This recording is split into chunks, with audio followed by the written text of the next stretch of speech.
everybody. I'm Larry Ridley, and this is the NFL on EA Sports. We've got a good one on tap today, and there's going to be two quarterbacks ready to get it done on the gridiron. It's McCarron's Falcons going up against Ludd's Colts. The opening kick is straight ahead, so it's time to turn it over to my colleagues, Brandon Guyton and Charles Davis with the call. Gentlemen. And we welcome you to Lucas Oil Stadium, which opened back in 2008 here in the Circle City of Indianapolis, Indiana. Today, after a crazy opening weekend, it's on to week 2, and we've got a good one here between the Atlanta Falcons and the Indianapolis Colts. On 1st and 10, here's A.J. McCarron. It's complete right side to Benjamin. 14 yards there on the first play from scrimmage. I think that's a big pickup for a first down because when you run a drag route against zone, you're sometimes asking for trouble because you might run into a defender. Yeah, well, there they ran into a first down, executed it to perfection. The former Indiana Hoosier here, Tevin Coleman. Give him 9 on the carry that time, and they're set up with a 2nd and 1. Some runs are blocked so well, you almost forget that someone has to carry the ball to gain the yardage. The leverage by the offensive line to create space up front, really well done. Green 39! Green 39! Over! Now McCarron throwing on 2nd. Benjamin with it over the middle. And he'll be taken down at the 44-yard line. It's a 9-yard gain, and it keeps the drive moving. Good throw, good catch, but I really like the route. The drag and being able to run away from defenders, hard to stick with them for that long. Yeah, better against man than zone, or better against man, because now you're running away from someone, and you're not running into a defensive player in another zone. And incomplete, he dropped it in the end zone. The Pro Bowl wideout Julio Jones, his intended receiver. And it's 2nd down. And here's the offense today that hopes to get off to a strong start. Here we go now. Now it's McCarron off play action. Over the middle, the catch by Coleman. And the stop here will come at the 38-yard line. 6 yards on the pickup, and it'll be 3rd down. And they're getting him involved early. You feel like they saw something on tape, or they just have a sense with him because he's had a good week of practice or something in that area, but they want him involved, just as you said. They want him to touch it either in the running game or the passing game, but they must like the matchups they're getting. Putting pressure on the guy throwing the football is always good, but when you can couple that with contact on him that leads to an incompletion, as we just saw there, that's winning football. And he has got it from 55 yards away. That was never in doubt. So our initial drive here this afternoon results in 3. I'm not sure that was a statement necessarily, but getting points on the road, never a bad thing. No question about it, Brandon. You had a crowd that was all fired up during pregame introductions, yet you're able to quiet them just a little bit by taking the early lead. And he'll wind up about 4 yards shy of where he would have been if he had taken a knee, as they'll start at the 21-yard line.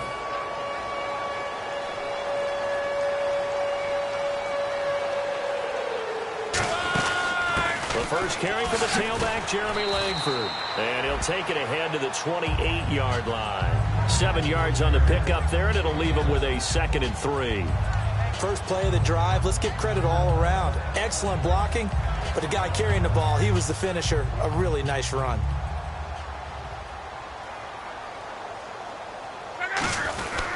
They keep it on the ground with Langford. And this carry not as productive. He's swallowed up at the line of scrimmage. Vic Beasley able to make the tackle. Be right. 3rd and 2, Luck. And he's got his man Hilton. And he gets this up across the 35 before he's out of bounds. And they thought they could exploit this defense with some really quick hitters, quick action. They worked on that in practice. We just saw it there. And we saw them break it down to the fundamentals as well. Each position group had their own little work on it. You know, they worked on a drill here with the receivers, a drill there with the quarterbacks. Then they brought it all together, and now it's paying off in the game. That was a good run, and it got to the second level. And what I mean by that is that's where the linebackers usually play. First level being the defensive front, last level being the secondary. But the strong safety position ended up making the tackle, and oftentimes we call them a hybrid. Combination defensive back, combination linebacker. We saw the linebacker make the stop. He lost 2 there, and it's 3rd down. So the offense needing 4 yards. It's 3rd down. Here's Luck. And that's complete to Croft. And he's got enough for the first across midfield to the 48. So much goes into a successful play, doesn't it? How about that play action there? Freezing the defense just enough to bring the tight end free downfield for the completion.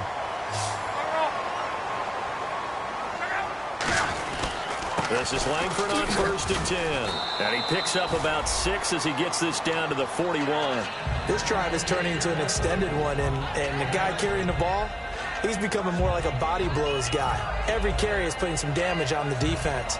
So after a while, I'm not too sure how many guys are going to want to run up and tackle him.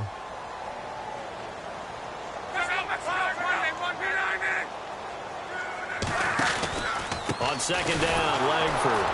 And this time he's not going anywhere. They'll get him down right at the line of scrimmage. Call it no gain that time as it's going to leave him with a 3rd and about 3 to go.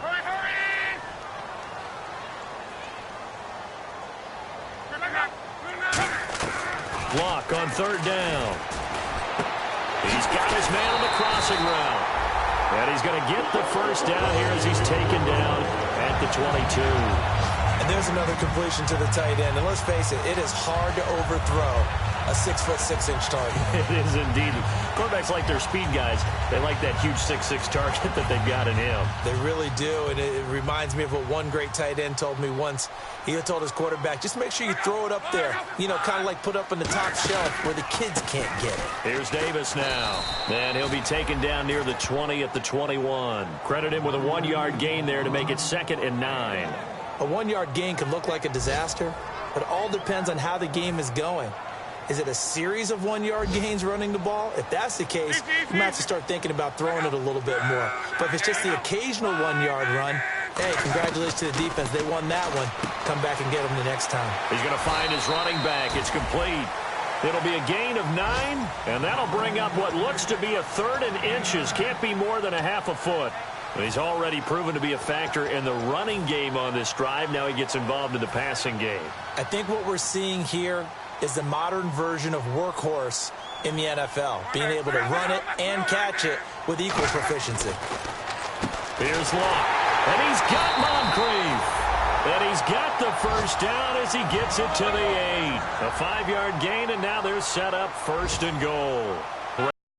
Great impressive drive going here, and that pickup ensures the drive continues. And not only do you continue the drive, which is demoralizing for the guys on the defensive side of the ball right now, but you make your own defense happy. They're able to get a little more rest over on the sidelines while this one continues downfield.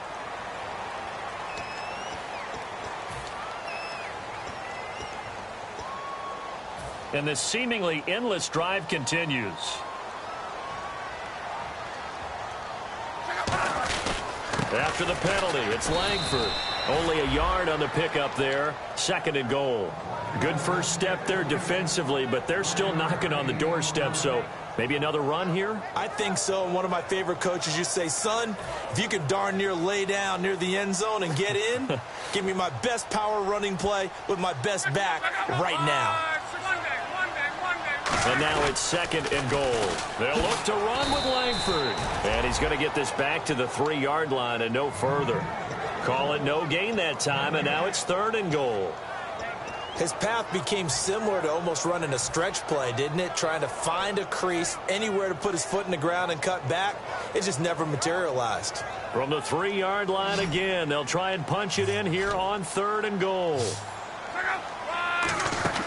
Now Luck on 3rd and goal. That's complete right around the 8. The completion there winds up a wash, and it'll bring up 4th down. Back with Charles Davis, I'm Brandon Gaudin. The Colts in possession of the football to begin quarter number 2. They are, however, facing a 4th down situation. And the first play will be a field goal try.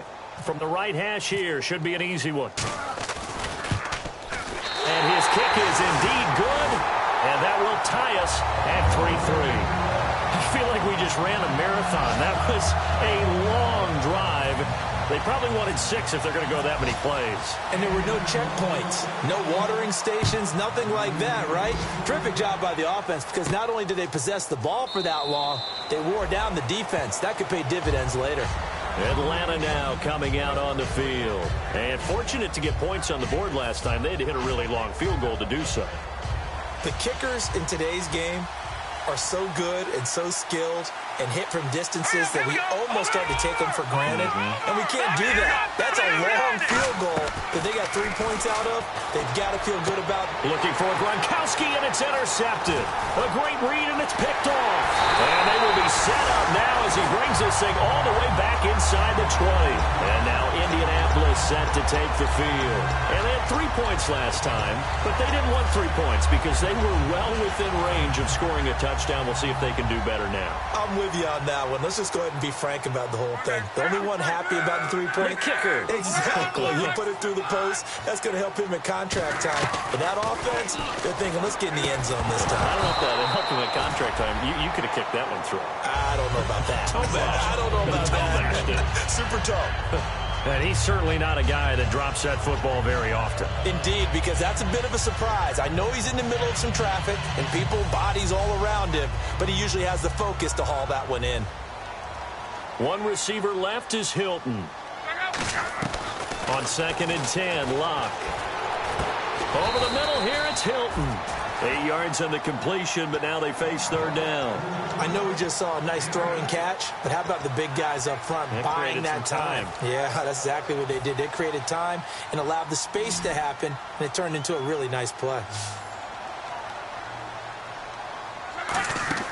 From the gun on 3rd down, Locke. This will be caught at about the 6. And he has the 1st down before he's tackled at the 5. I don't care how many times we see it. I still get a kick out of watching quarterbacks and receivers do the pass tree in pregame warm-up. But I always remember that when we go to practices, we see that after practices as well. They really tune it up, don't they? They tune it up. They know why they do it for these situations. 1st down. And they build that trust, and that's why they're able to find him in this type of a situation.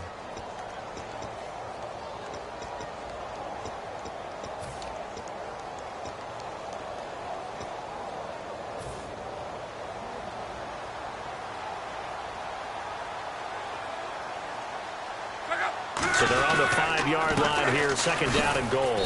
And the hole closes quickly here. He can fight only to about the 4. Call it a gain of a yard as they get a little bit closer here. It's 3rd and goal. Tough day, tough sledding right there, and it's been that way the entire game. Not a whole lot of room to ramble for him. Yeah, you're right. It's been that way all afternoon. Didn't get a whole lot better there. And he's got his target. It's caught for a Colts touchdown. T.Y. Hilton, his 1st touchdown of the new season. And the Colts have taken the lead. And it is up. And it's good. That'll make our score 10-3 now. Now after the touchdown, here's Pat McAfee to kick. And a fair catch signaled for and taken successfully. Atlanta now coming out on the field. And last time wasn't pretty. One play and an interception. We'll see if they can do better. I want to see if they want to go ahead and throw the ball again now on this drive after what happened on the last one. Throw it on the first play. Give the quarterback some confidence. See what happens. They begin the drive with Coleman. And he's going to be met at the line of scrimmage and taken down. Call it no gain on the play, and it'll be 2nd down. Crashing in from the end there, not to disrupt the pass game, but to disrupt the run game. Yeah, I love the distinction, too, because the good defensive ends, they can do it all. Set the edge in the run game, make sure that no one can move it that way, and, of course, rush the passer. On that play, use his speed to get there in the run game. Now, after the completion, we're going to get a timeout, an injured player. Well, he gets attended to. We'll step aside.